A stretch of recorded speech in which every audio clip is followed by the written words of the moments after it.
ആരാത്? ആരാന്ന്? വിരുന്നുകാരാ. ഓ, അത് ശരി. ഇപ്പൊ ഞാൻ തീരെ പ്രതീക്ഷിച്ചില്ല. അതൊക്കെ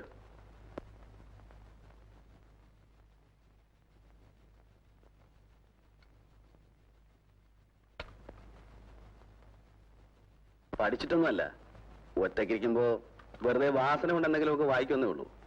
അങ്ങനെയൊന്നും പറഞ്ഞൊഴിയണ്ട. ഞങ്ങള് പുറത്തുനിന്ന് കേട്ടു. അപ്പൊ കുറെ നേരമായി വന്നിട്ട്? ഇല്ല, ഞങ്ങൾ ഇപ്പൊ വന്നതേ ഉള്ളൂ. കുടിക്കാനെന്താ? വന്ന് കയറിയതല്ലേ ഉള്ളൂ. ആലോചിക്കാനുള്ള സമയം തരണം. അത് ശരി. പക്ഷെ ഇപ്പൊ പറഞ്ഞാലേ 1 മണിക്കൂർ കഴിഞ്ഞാലും കുട്ടപ്പൻ പ്രവേശിക്കൂ. ആ സ്ലോ മോഷനാ. എന്നെ പ്രത്യേകിച്ച് അഭിപ്രായമൊന്നുമില്ല.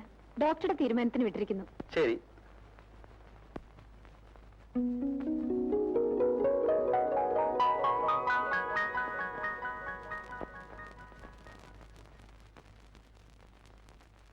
ഇത് മുഴുവൻ കേട്ട് തീർക്കാൻ തന്നെ ഒരു മനുഷ്യായുസ് പോരല്ലോ.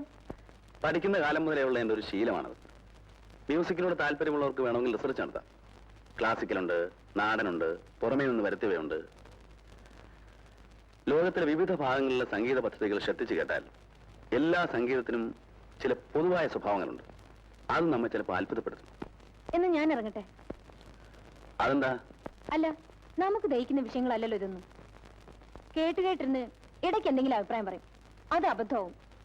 അത് മതിയല്ലോ ഇങ്ങനെ നല്ലൊരു ഗെറ്റുഗതർ നശിപ്പിക്കാൻ. ഞാനും ഇതിന്റെ അതോറിറ്റി ഒന്നുമല്ല. മനസ്സിൽ തോന്നിയത് പറഞ്ഞതേ ഉള്ളൂ. പിന്നെ ഇങ്ങോട്ട് അഭിപ്രായമൊന്നും പ്രകടിപ്പിക്കാത്തവരാകുമ്പോ എന്തും തുറന്നടിച്ച് പറയാമല്ലോ. അതെ, പൊടിയരിക്കഞ്ഞ് മുടങ്ങാതെ കിട്ടുന്നുണ്ടോ? ഉണ്ട്. മൂപ്പരെങ്ങനാ? ഹോസ്പിറ്റൽ അറ്റ്മോസ്ഫിയറോട്ടൊക്കെ ഇണങ്ങി ചേർന്നോ? ഇപ്പൊ വീട്ടിൽ പോണെന്ന് പറയുന്നില്ല. ഉറക്കമാണ്. തുളസിയെ ചാർജ് ഏൽപ്പിച്ചിട്ടാണ് ഞങ്ങൾ ഇങ്ങോട്ട് പോകുന്നത്. ടീച്ചർ എനിക്കൊരു ഉപകാരം ചെയ്യുമോ? ഞാൻ ചില രാഗങ്ങളുടെ പേര് കുറിച്ച് തരാം. കുറെ കീർത്തനങ്ങള് ടീച്ചർ തന്നെ പാടി റെക്കോർഡ് ചെയ്ത് തരണം. അക്കമ്പനിമെന്റ്സ് നമുക്ക് ലോക്കൽ ആരെങ്കിലും വിളിക്കാം. ധൃതിയില്ല, 1-2 മാസത്തിനുള്ളിൽ മതി. സ്റ്റേജിലേക്ക് പോകുമ്പോ കൊണ്ടുപോകാനാ. അത് ഞാൻ ഏറ്റു. തല്ലിയാണെങ്കിലും ഞാൻ പാടിപ്പിച്ചോളാം.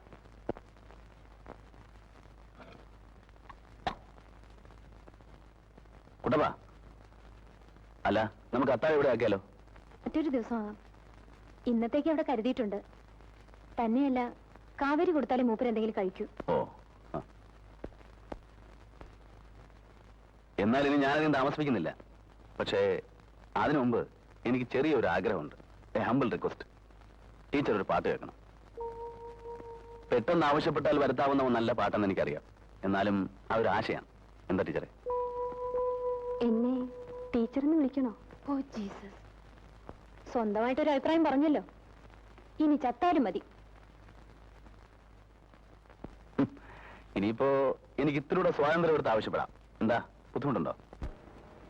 പാടുന്നാ നല്ലത്. ഇല്ലെങ്കിൽ സാമാന്യ മര്യാദ ഓർത്ത് ഞാൻ പാടും. പിന്നെ എന്നെ ഡോക്ടർ ജോലിന്ന് പിരിച്ചുവിടും. തന്റെ അച്ഛന്റെ ചികിത്സ നിർത്തും. കൂട്ടപ്പൻ ഇവിടുന്ന് ഇറങ്ങിപ്പോവും. പിന്നെ ആകെ പ്രശ്നമാവും. ഞാൻ പറഞ്ഞേക്കാം. ആരാത്? നിന്റെ അച്ഛൻ. കഥ തുറക്കടാ. ഓ, എന്റെ ചെറിയച്ഛനാ. പുള്ളിന്ന് വരുമെന്ന് പറഞ്ഞിരുന്നു. ഞാനതങ്ങ് മറന്നു. Just minute.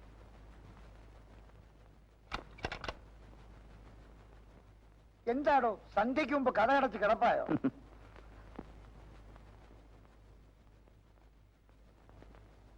എന്താ വല്ല കോൺഫറൻസോ മറ്റോ ആണോ?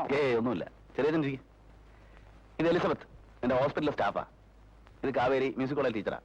ഇദ്ദേഹത്തിന്റെ ഫാദർ എന്റെ ഒരു പേഷ്യന്റാ. ഓ, അത് ശരി. ആധുനിക ചികിത്സാ സമ്പ്രദായങ്ങൾ പരീക്ഷിക്കുകയായിരിക്കും അല്ലേ? അതെന്താ?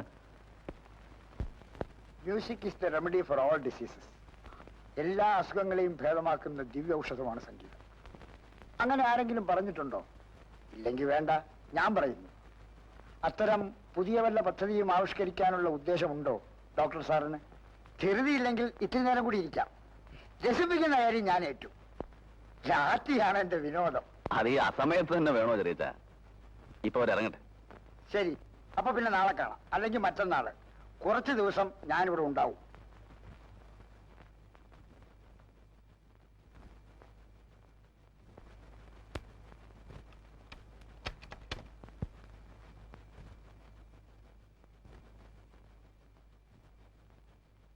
ആ പോയതിൽ ഏതാ തന്റെ കക്ഷി? വെറുതെ അനാവശ്യം പറയല്ലേ ചെറിയച്ച. അവരൊക്കെ മാന്യമായിട്ട് ജീവിക്കുന്ന സ്ത്രീകളാ. അവര് മാന്യമായി ജീവിച്ചോട്ടെ, നമുക്കിത്തിരി മാന്യത കുറഞ്ഞാലും മതിയല്ലോ, സംഗതി പ്രശ്നമായില്ലേ? ആ പോട്ടെ, വിഷയം എന്തായാലും മഞ്ഞപ്പത്രക്കാർക്ക് വാർത്ത ഉണ്ടാക്കരുത്. അവിവാഹിതനായ ഡോക്ടറുടെ വീട്ടിൽ തരുണീമണികളുടെ വിളയാട്ടം എന്നെ തല പുറത്ത് കാണിക്കാൻ ഒക്കുവോ? അതെ, എവിടുന്നാ ഇപ്പൊ എഴുന്നള്ളത്ത്? ആ, 1 മാസമായി വീട്ടിൽ നിന്ന് ഇറങ്ങിയിട്ട് നോർത്ത് ഇന്ത്യയിലൊക്കെ ഒന്ന് കറങ്ങി, കലാപബാധിത പ്രദേശങ്ങളൊക്കെ സന്ദർശിച്ചു.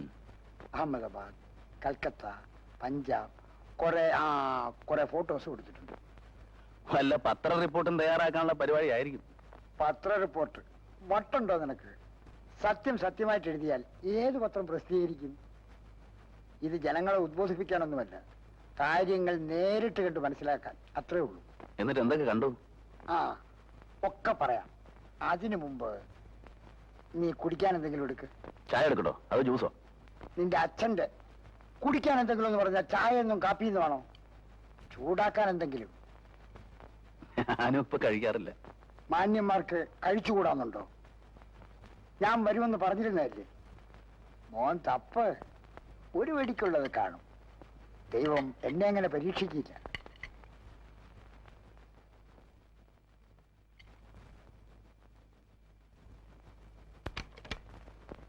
എന്താ എന്ത് പറ്റി? അച്ഛന് ജസ്റ്റ് മിനിറ്റ്, ഞാൻ ഡ്രസ് ചെയ്തിട്ട് വരാം. രാത്രിയിലും തോന്നുന്നു ഡ്രസ് മാറാൻ. ഒരു അത്യാവശ്യം ഒന്ന് വിളിക്കുമ്പോ നീ ഒന്ന് ഇറങ്ങാൻ നോക്ക്. ഹരി, വരൂ.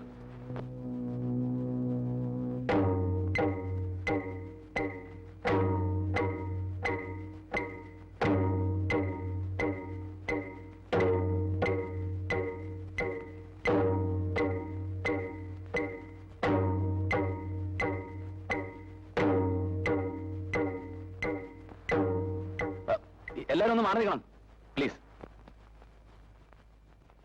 കാവേരി ഒന്ന് വെളിയിൽ നിൽക്കൂ.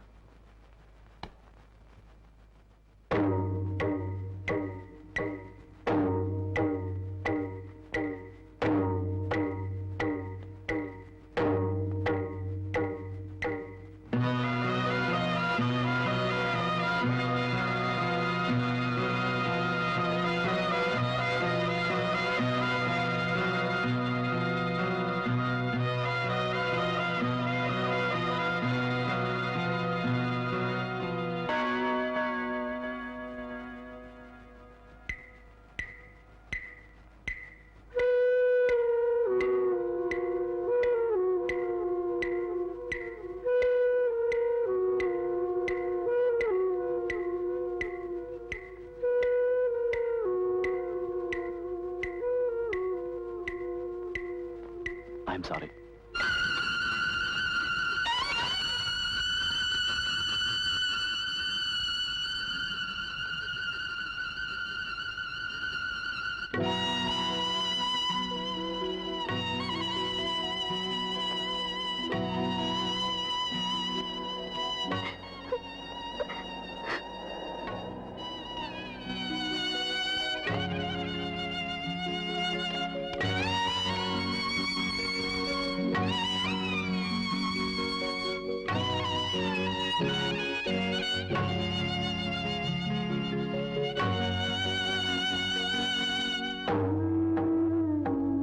എന്ത് പറ്റിയ എലിസബത്തിന്?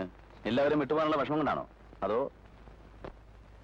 ഇത്രയും കാലം പരിചയിച്ച ചുറ്റുപാടിൽ നിന്ന് വിട്ടുപോകുന്നതിൽ എനിക്ക് വിഷമമുണ്ട്. എല്ലാവരും ചിരിച്ചുകൊണ്ട് തന്നെ യാത്ര പറയാൻ എനിക്ക് പറ്റില്ല. പോകുന്ന ദിവസം അടുത്ത് വരുമ്പോ എനിക്ക് ഒരേ ഒരു ദുഃഖമേ ഉള്ളൂ. കാവേരി ഒന്നും ചെയ്യാൻ മനസ്സില്ലാതെ ഒരു ശകുനപ്പിഴ പോലെ അവൾ ഹോസ്റ്റലിലെ മുറിയിൽ കുത്തിയിരിക്കുന്നത് ഇന്ന് കാലത്ത് ഞാൻ കണ്ടു. അമ്മ എന്നോടൊന്നും പറയാറില്ല, പക്ഷെ പറയണോ? ഡോക്ടർക്ക് അറിയില്ല അവളെ. അറിയാം. അധികം ആർക്കും അവളെ മനസ്സിലാക്കാൻ കഴിയുമെന്ന് എനിക്ക് തോന്നിയിട്ടില്ല. അച്ഛന്റെ മരണം ഒരു സത്യമെന്ന് മനസ്സിലാക്കി സമാധാനിക്കാനുള്ള പാവതയൊക്കെ കാവേരിക്കുണ്ട്. പക്ഷെ ഞാൻ കൂടി പോയാൽ അവളുടെ കാര്യം പിന്നെ എന്താവുമെന്ന് എനിക്ക് ആലോചിക്കാനേ വയ്യ. ഞാൻ എന്തിനാണ് ഇതൊക്കെ ഇവിടെ എഴുന്നള്ളിക്കുന്നതെന്ന് ഡോക്ടർക്ക് തോന്നുന്നുണ്ടോ? ഇത്തരം കാര്യങ്ങൾ പറഞ്ഞാൽ മനസ്സിലാവുന്ന വേറെ ആരും എനിക്കില്ല. ഞാൻ ഇറങ്ങട്ടെ, പോകുന്നതിന് മുമ്പ് വരാം യാത്ര ചോദിക്കാൻ.